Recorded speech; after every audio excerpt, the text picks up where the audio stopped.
What's up, guys? Want to do a little video last week of the regular season, and it might be a wild one.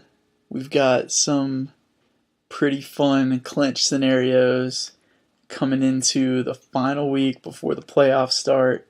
A couple of you need to win, and get a couple losses from people.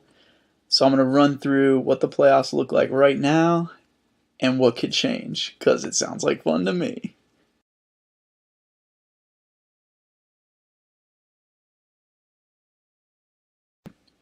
Alright, so as far as who's already in, obviously I'm in regardless of what happens the final week. Nate and Micah are already in, although they'll be jockeying for the 2 and the 3 seed. Rick is already in. He won't win his division, but he's guaranteed the first wild card, so he's, or not the first wild card, he's basically guaranteed a wild card. As I have to replug myself in here. Or maybe he has guaranteed the 5th seed. I don't know. All I know is Rick is definitely in. And then Brian is basically guaranteed a berth. Not mathematically, but having 6 wins and a lot of points scored, it's pretty likely Brian's going to win. Whether or not that is by division or by wild card remains to be seen. So that's basically who's guaranteed legitimately 100% or basically guaranteed to go in.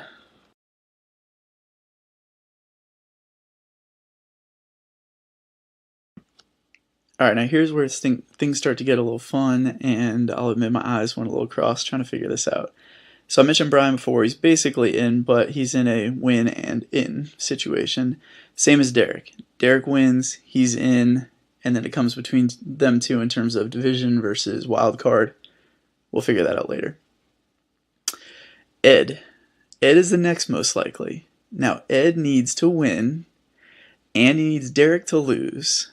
Or you need a win, and Derek can also win, but you need to score at least 62 more points than Derek's game next week to beat him in the points tiebreaker. Alright, that's not too bad. Andy, you need a win, an Ed loss, Sean to beat Derek, and you own the tiebreaker over Sean by 80 points. So even though you'll be tied with Sean in record, you'll own the tiebreaker over both Sean and Derek. So win, Ed lose, Sean beats Derek. Sean, yours is crazy. I don't even know if this is right, but you need to beat Derek.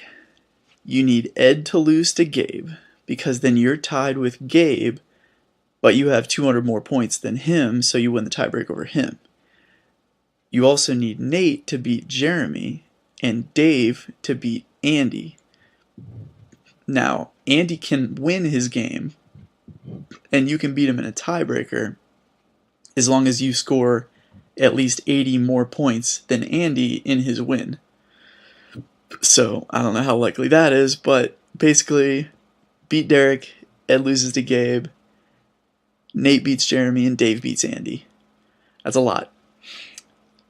Now, Gabe, Dave, and Jeremy, y'all's was too complicated to even figure out, and honestly, I don't even know if it's possible. Y'all have some of the fewest points scored all season, so even if all the losses and wins go right, I don't even know if you'll even win a tiebreaker, so I don't even think it's possible. I stopped, seeing as how difficult it was to figure out Sean's scenario.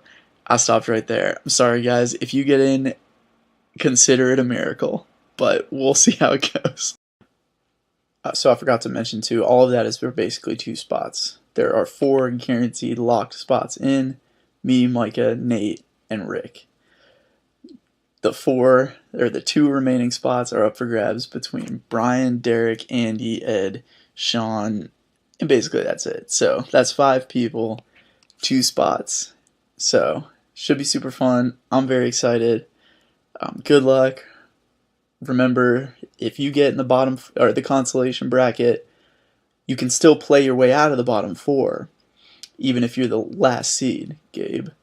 So you can still play out of the bottom 4 as long as you play through the consolation bracket and not have to pay any additional money for the jersey for the winner. Just remember that. Play it strong. Don't rest your starters unless you get a first round bye. like me. So, good luck, guys. See you later.